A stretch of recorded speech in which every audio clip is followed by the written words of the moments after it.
Welcome back to the Lion's Den on the Roar Network YouTube channel. I'm James Ugmeyer. And I'm Emily G. And today we have Lindenwood Lions baseball head coach PJ Finigan.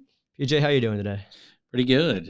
Enjoying the off day, and especially after coming off a pretty good weekend. It's a pretty good day for an off day. It's raining cats and dogs out there. That's right. We tried to do that and set it up to take the worst weather day of the week, as long as it's not a game day. So yesterday was beautiful. Decided to practice and then let the guys recharge their batteries today. Mm-hmm. Well, before we get into the show, we're going to introduce ourselves a little bit. We'll go around and introduce everybody. I'm James Ugmeyer. I'm a mass comm major here at Lindenwood University. I'm also a member of the bowling team, and we've been doing the Lions Den since the first semester. Yeah. I'm Emily G. I'm a senior mass communications student. I'm on the Golden Line dance team. Yeah. You guys, when is your guys' end of the season? April 3rd. All right. So we're both getting there with our seasons. We get to end our season at Enterprise. That's sick. Mm-hmm. So PJ, before we get in the show, could you introduce yourself to anyone who maybe hasn't met you before? PJ Finigan, originally from Springfield, Illinois, and been at Lindenwood for 3 years. Started my first year as associate head coach working with the pitchers, and now this is year 2 as being the head coach. All right. So you've had an amazing career. So how did you get into baseball? Really was exposed to a lot of sports as a young kid. Have an older sister and a younger brother, a dad who was very much involved in sports as a coach, and just kind of took to playing everything. And then as I got older, my height and other things really kind of crashed my love for basketball, and then got into baseball, and obviously it's worked out there. Did you have a favorite player growing up? Ozzie Smith. I'm a Cardinals fan. Always wanted to go to Busch Stadium and see him do his thing. That was always my guy. So you were with SIU Carbondale. Sorry, I'm an Edwardsville kid, so I'm right. SIU. I come from the area. But what was it like coming back to your alma mater to coach after playing pro ball? It was a pretty amazing and surreal experience, especially to be hired by the guy that I coached for, or that I played for, then had an utmost respect for him to think enough of me to bring me back and have the ability to coach with him for a short period of time. But there's just a little bit more added to it being an alumni. And I think it just makes you work that much harder and care just that much more because, that's where you grew up, and I have a lot of memories and everything else. So it's a good experience. And so what were some of the biggest challenges that you faced coming back to coach? So coming back to coach, really for me, I saw it as like a new experience, and a new way to compete. And really the biggest hurdle that I had to face was recruiting. Recruiting is the name of the game and where everything starts. You can't be a great coach if you don't have some talent to work with. And I think that was the biggest thing, is just getting my feet wet, getting some experience there. And then after that, it was just all about trying to pour into the kids as much as I could from my own past experiences and make them better on and off the field. Well, speaking of your past experiences, you were in the pros for a while and you were getting coaching at that level. What were you able to pick up from the minor leagues that you were able to bring back to coaching collegiately? Yeah, I joke all the time that I got my master's degree in baseball because I was hurt for 2.5 years, and I got to just sit around and listen to some of the best minds in the game, some of the best players in the game. And really, I think it was just a deeper understanding of how to talk to players, the things that they're truly interested in, how to really dive in and connect with them in order to get the best out of them. And it was great for me, even though I was hurt, to take a step back and just say, hey, I have this ability to sit in a classroom, a real life classroom, every single day. And it was a very unique thing that I made the most out of a bad situation. Well, you mentioned talking to players. You've coached baseball and you've also coached softball. Yes. Well, is there a different coaching dynamic when you're working with the ladies versus the men? Absolutely. Communication is totally different. The girls, you're going to know exactly what's going on at all times. They're going to communicate that for the most part, where sometimes it's like pulling teeth to work with the guys and have them open up and communicate, whether it be feelings, thoughts, whatever. A lot of times they have a harder time verbalizing that. So I would much rather at times communicate with the women because you know exactly the way it is from the get-go. So, coaching those two teams and now Lindenwood, what have been some of your favorite moments so far? Well, I think Lindenwood has a unique passion here. I think that is probably my favorite part about it is just so many people care so deeply about this place, and it has made it such a fun home.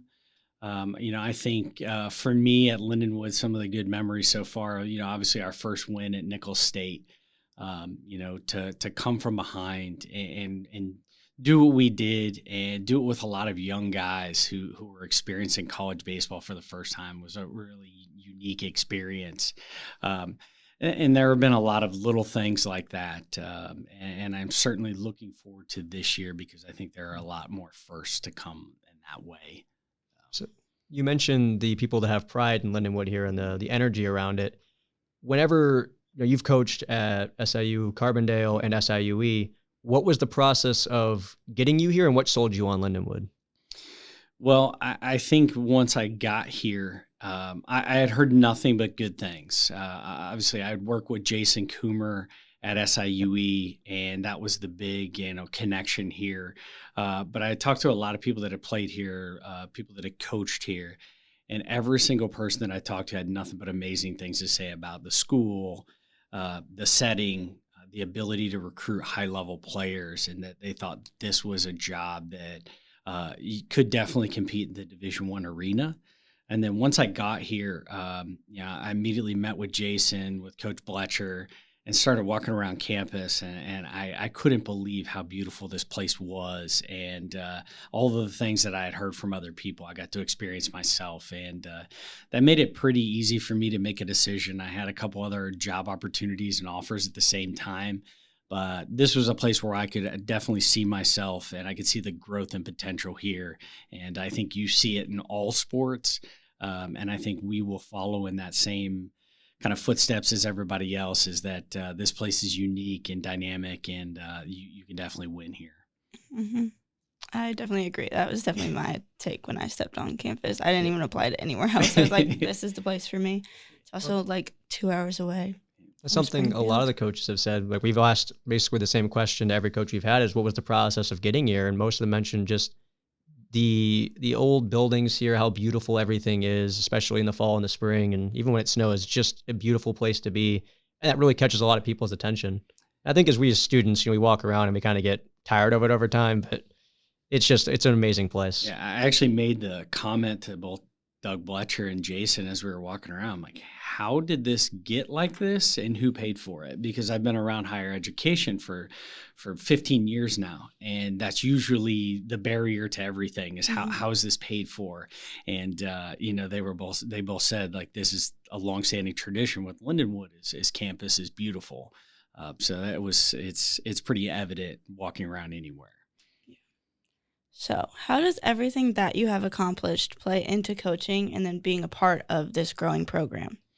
Well, I think all of my experiences give me a little bit of like instant background with the guys because I've been there and done that with almost everything that they can experience, the highs and the lows, winning championships, being hurt, not being very good, being really good, like everything that they're going to go through as a student athlete in some way, shape, or form, I've probably done.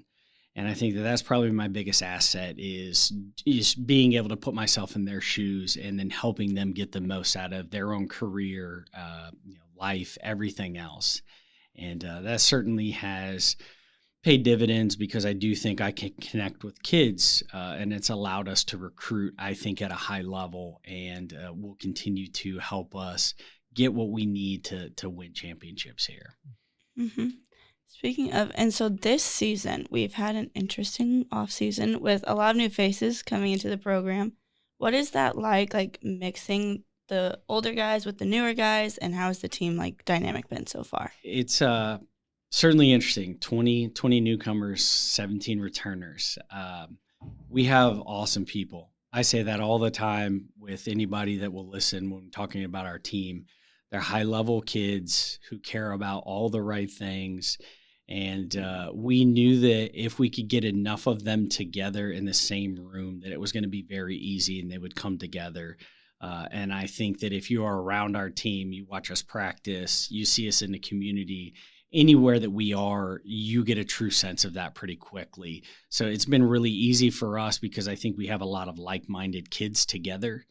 And so building the culture and everything else, we've just encouraged them to be themselves. We've done a lot of background with who they are and what they're about, and we feel like we've gotten a lot of really good kids together.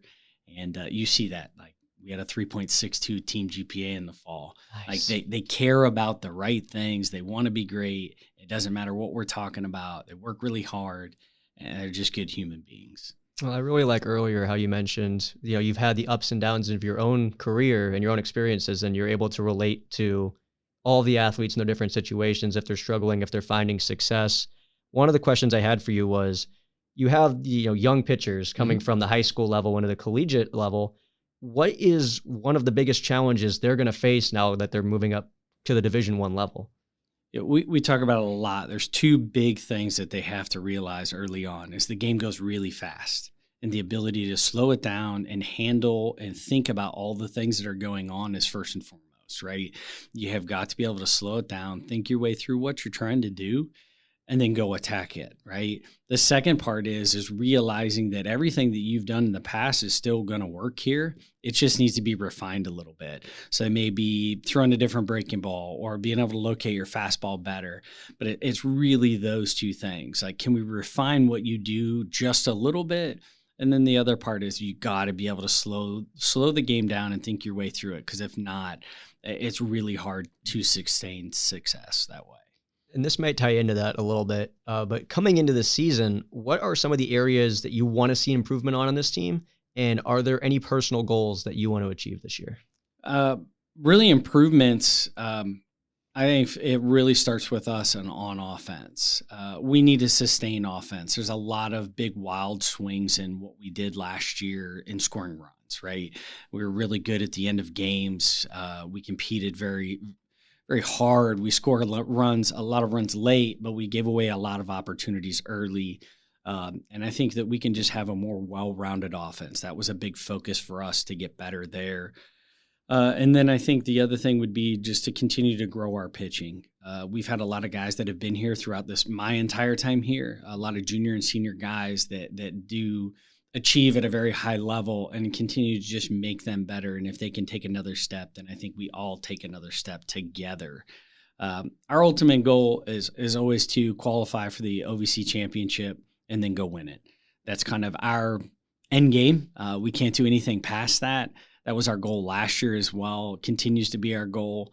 And then after that, we're pretty short-sighted, right? Like we're really like what's right in front of us on a day-to-day basis, whether it be practice, whether it be game, whether it's an off day, whatever. Just kind of dominate what's in front of us and not really get too goal-oriented with numbers and things like that. Like just be yourself, play to your potential, and I think that will take care of a lot of those things.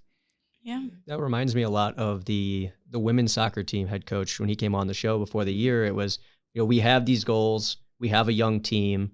I really like what we have. But our goal, first and foremost, is to make the tournament. And lo and behold, they make the tournament and they win the tournament. Yeah. So hopefully similar things coming from baseball this year. I would take that. If he wants to, some of that charm can rub off on us, I'd be more than happy with that. Oh, yeah. So this season, you started on the road at Southeastern Louisiana University, unfortunately not getting the outcome that we wanted, but then you turned around and swept the series against Mississippi Valley and won the home opener series against Illinois State. Can you walk us through those weekends and then how the team performed?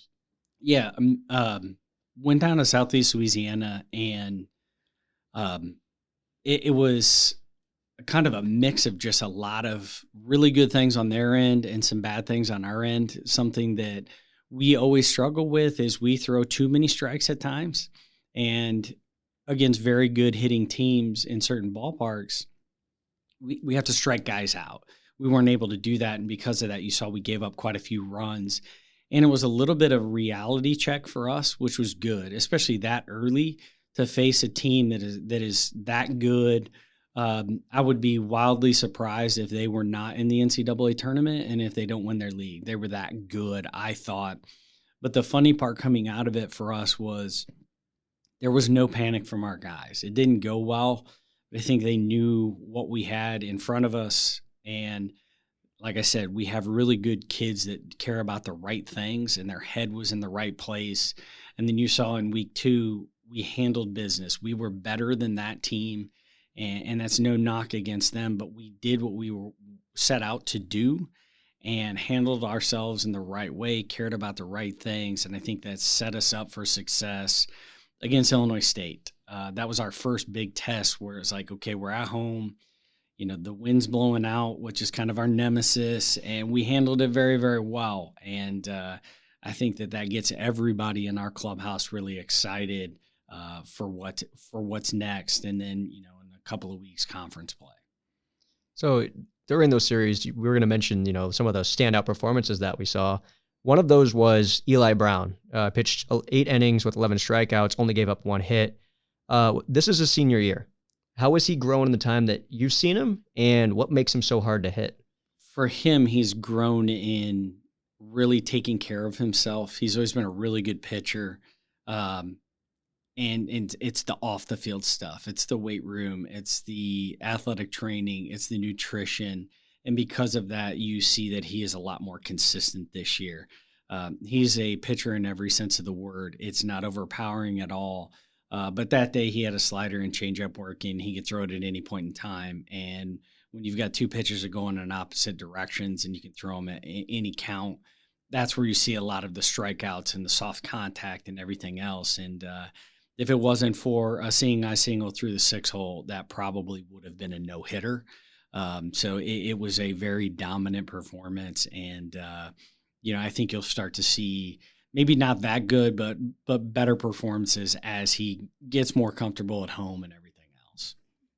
So another standout was from this weekend when Jake Radiosevich not only homered twice against Illinois State, but he hit a grand slam. So what are you seeing from him at the plate? He's getting more and more comfortable with this level. Junior college kids have a transition just like high school kids. It's usually a shorter transition, and you're starting to see that. The game is starting to slow down. He is getting very comfortable in the box, and he has a track record of being a very, very high-level performer on offense and defense. And I think that was some of it, right? He was a All-American junior college player, comes with a lot of accolades from last year, and I think that there'll be some that come from this year as well. All right. Well, we're looking forward to that. Some of the other things we're looking forward to is the young talent on the team. Freshman Charlie, and I'm going to try to pronounce this, Isan McCall, is that correct? Yes, that is correct. He had a home run this weekend along with some great plays in the field.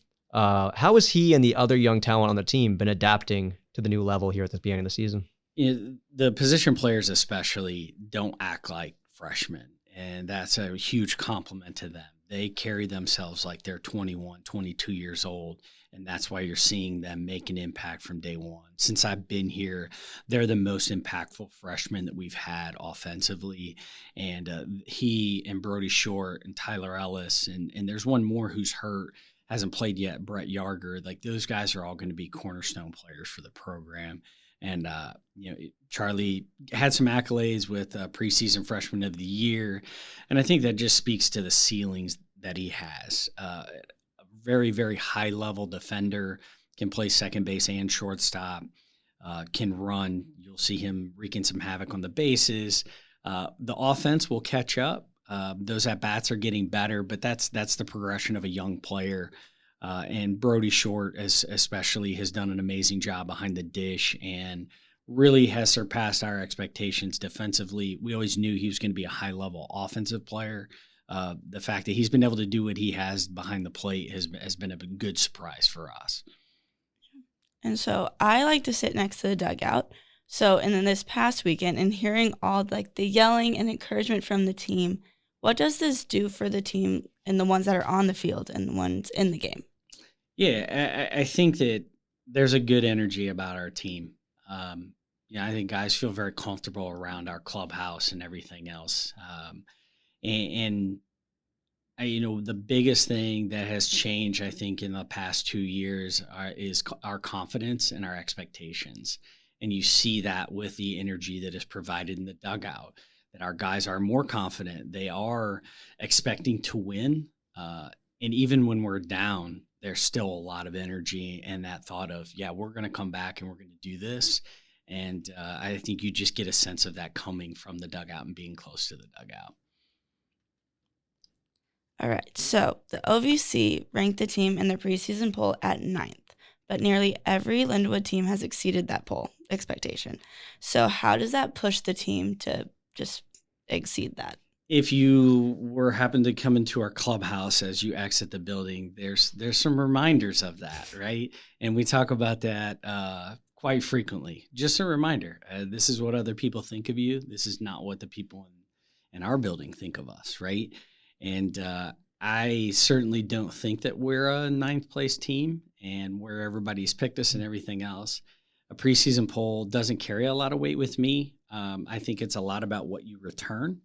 And what we return, I don't think is a great picture into who we are.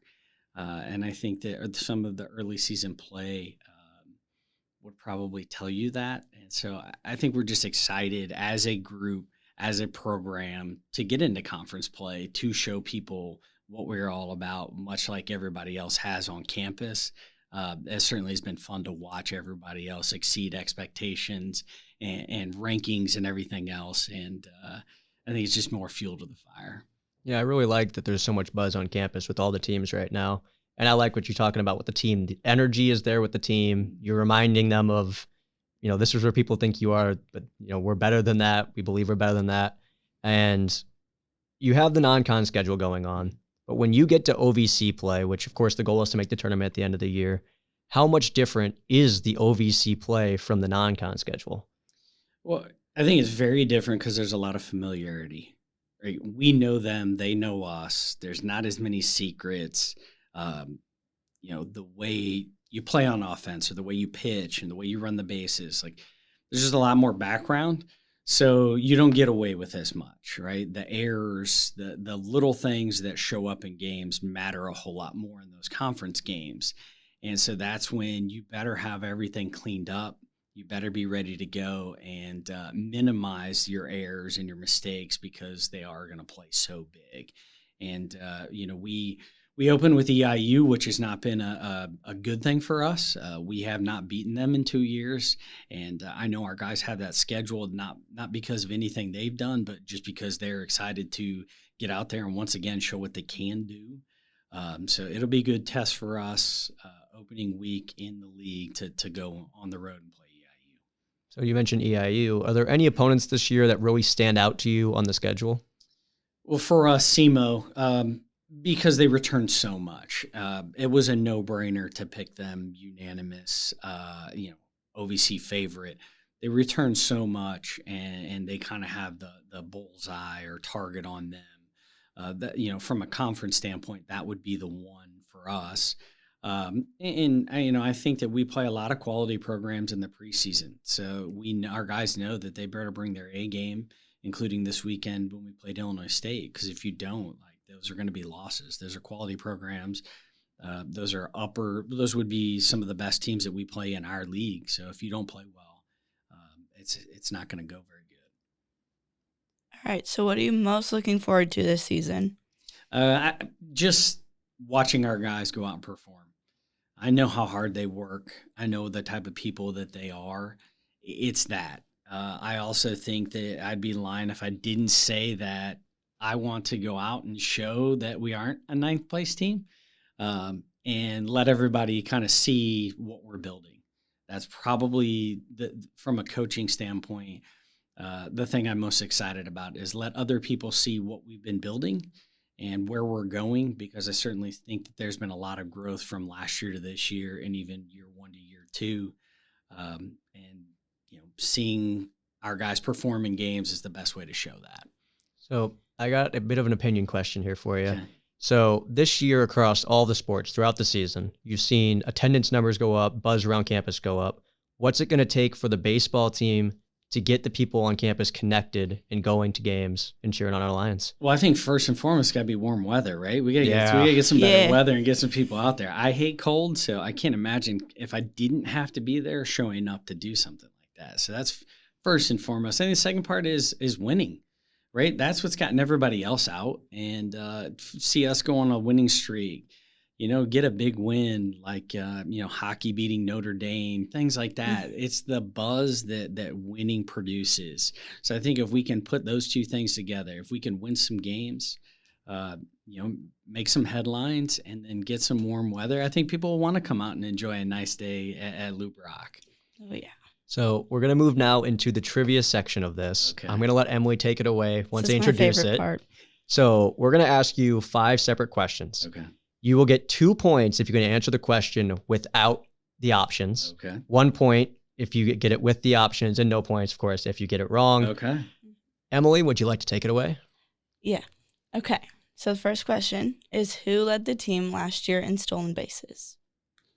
Okay. Do I have to write it down or? You can say write it that? down. Okay. All right. And if you have the number, Oh, that'd be man. great. I'd give you 3 points. Yeah. Yeah, if you got the number, we'll give you another one. Amy Egan is notorious for this. Every time we've asked her, yeah, she knows everybody's stats. immediately. But there's so many stats in baseball, it's so hard. There's so much to keep up with. It's very driven and analytically and everything else. And we care a lot about those things because they tell great stories and provide deeper understanding for us. So I was going to ask, are you a big sabermetric guy? I am. I think that there can be a great mix of old school and new school with that. So we have like our own player development platform. We have our own website. We store everything in-house. We have our own data team. We are on the cutting edge, I would think, of the mid-major data analytics. And it's great for our program. It's great for students on campus. They can be a part of it. It's an internship. There are a lot of things that go into it, and we subscribe very heavily to it. I got one more question before we move into question 2. You were a pitcher, and there's so many stats that go along with pitching. And of course, you can't just narrow things down to one stat. But if you had to pick one stat to evaluate a pitcher, what would it be? Probably whip.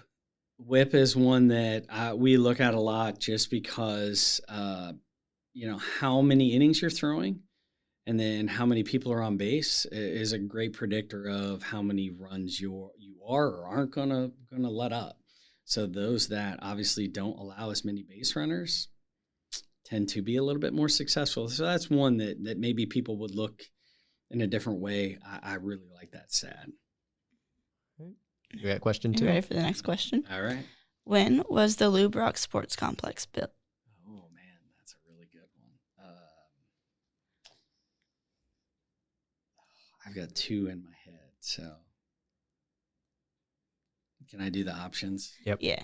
Okay. So A, 2000, B, 2003, C, 2006, D, 2001. You got your answer? I think so, yes. So this year, the last few years, there hasn't been ESPN Plus coverage at these facilities. This year, it's finally coming. Are you guys excited about that? Yes, massive. If you look at our roster, we have kids from all over. We have 3 different countries. I think we have like 14 different states. There's a lot of families that would like to watch games. The other thing is, I do it even when I'm at home, popping on and watching SIU, my alma mater, popping on and watching my friends' games that are coaching, things like that. It makes it so easy now with the ESPN Plus platform. And I think it'll help our recruiting. I think it'll help our alumni relations. There's so many things that it can help get the word out about Lindenwood, whatever it may be. And that's going to be massive for the program. Now, I am letting you know I am part of Main Media, and I do the ESPN productions.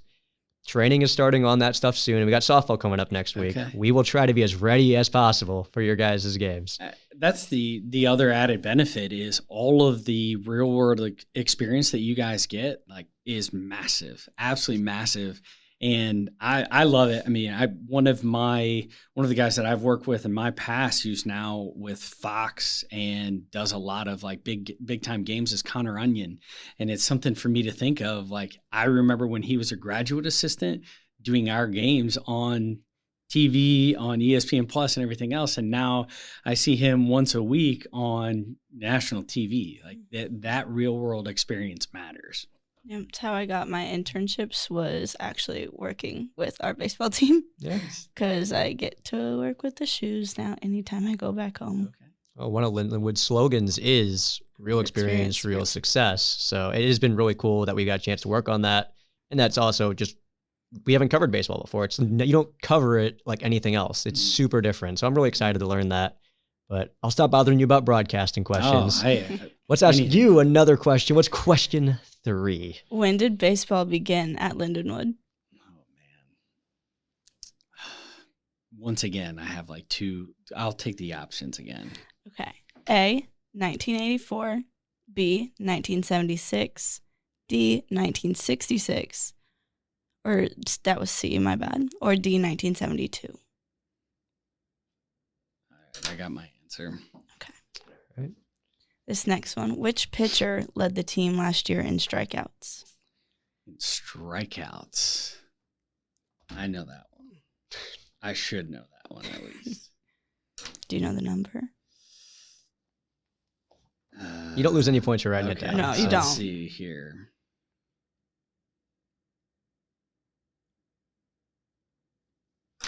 All right. All right. Well, I will say I've umpired before. Very limited, very young age. I never really gave umpires a lot of credit until I stepped back there and did it. And it is really hard. Very, very hard. Very difficult. They have a unenviable job, but at our level, they get paid really well. Yeah. And it is a pretty good gig. And they've actually done, and I think it's a good thing, they've done a lot to help them out with replay and a lot of the arguing and everything else. There's a lot of punishment now for that. So you won't see a lot of arguing, especially coming from me. I'm pretty fair with those guys, and I have a pretty good background with them. In all of my years of baseball, I've not been thrown out. So whenever it happens, it'll be the first time, and I'll be sure that that date will be circled. So what are your opinions on the ABS strike system they've rolled out for spring training? I would like to know more about it. I think it does make their job easier. I do think how quickly they are able to challenge it and get a final result is a good thing. I kind of hate that there's not a personal aspect to it, because right, wrong, or indifferent, there's some people that deserve a little bit more on the plate and some that don't. That's just part of the game that we've all grown up and loved, and some of that gets taken away. Plus, it's really hard, and I think it'll impact the game if that does get put in, because then catchers have less of an importance. It'll turn into more of an offensive position. And the other thing is, I think pitching will change it. It will become a little bit more video game-ish, and how you throw pitches and where you throw certain pitches will certainly change. Because that is something that the game MLB The Show, I haven't played it a lot, but I know that in the game, not everything is a strike. There is a little bit of variance to it. Yes. And to go into real life and all of a sudden the variance is starting to go away is kind of interesting. Yes, and I think you would see breaking pitches and certain things will be called strikes that have never been called strikes before, and it will be impactful for the game. And I think that we're probably a year or so away from that, but it looks like they're getting some of the bugs figured out, which will be interesting to see it at that high of a level. All right. Okay. The last season, the baseball team led the OVC in stolen bases. How many did you have? I know that one for sure, because we got thrown out 6 times in the last couple of innings because we were trying to get to that magic number of 100. Yes. I have one more question about the umpiring stuff. Yeah. In the last few years, there's been multiple metrics that actually measure umpire data. How helpful do you think that's been for the game of baseball? I think it's really good. It allows like game plans. If you know a certain umpire is going to be back there, especially at the pro level, The other thing is, I think it kind of gives a grading scale to the umpires, because we don't have the technology capability yet, but a lot of places that we play have TrackMan or Hawkeye, which actually gives the umpire a score, and you can see basically the end game data of that, and it'll tell you, okay, they expanded off of the plate here, and they give it a little bit of a variance. So it will give them like a 0 to 100 score, and you get to really see like how good some of them are. I mean, I've seen some at the college level, they're like in the 70s, which is crazy. Like, that is as bad can get. And then we've seen others that are 94, 95, which is, that's MLB level. That's MLB level and exceeding MLB level. So it really, I hope that we get that kind of technology here at Lindenwood, because it will be helpful to our players and for the umpires that we have. But it is interesting to see. Well, I'll ask you one bonus question, not on there. There's no multiple choice for this. Okay. Do you know the name of the umpire who has called the only ever perfect game in MLB history? Oh, no, but it was last year. And I subscribe to or follow on Twitter MLB umpire scorecards, and I've seen it, and I cannot think of the guy's name. I won't be able to answer that one. His name is Pat Hoberg. Okay. He did it in the World Series. Okay. And he's no longer working for the MLB because he got caught gambling. I saw that. I did see that. Yes.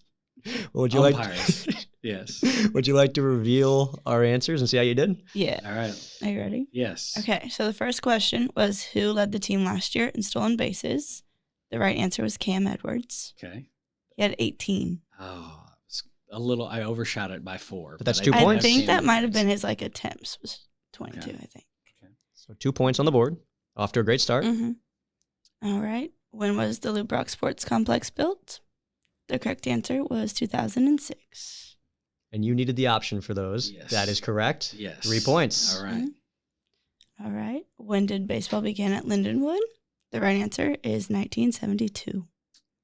I believe that was D, right? So Yes, I it got that was. Yeah. wrong. So you're still at 3, which you're still ahead of the 8 ball. You can still get Gotcha. 5 out of 5, which would Okay. be a great score. Okay. Fun fact, the group of soccer players walked into the soccer coach's office and said, we want to play baseball. And that's how that started. Okay. That is really cool. I did not know that. Yeah, I spent like 30 minutes trying to find that question yesterday. Okay. Where'd you find that?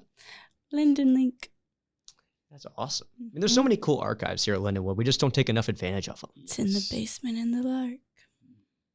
I love it down there. 3 points. 2 Okay. more questions to go. Who led the team last year in strikeouts?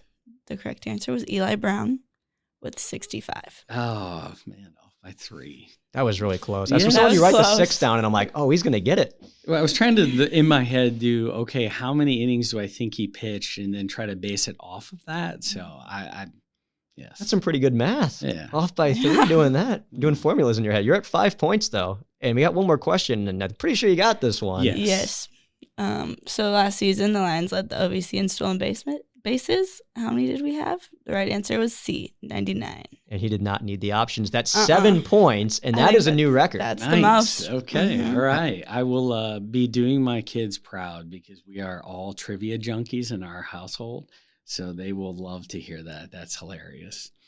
Well, we really appreciate having you on the show today. This was a really good show. I really like how insightful you were, and you let us in a lot. You know, some coaches don't want to give away a lot, but you really I felt like we got to be inside the locker room and understand how you're doing this, and we're looking forward to the rest of the season. Thank you. Really appreciate the opportunity, and look forward to you guys calling games and being out at the park. All right. Well, that's the end of the show. Be sure to head out to the Lou Brock Sports Complex to watch PJ Finigan and the Lions baseball team in action this weekend as they play a 4-game series against Butler University. Thank you to listen to the Lions Den on the Roar Network, and have a great rest of your day.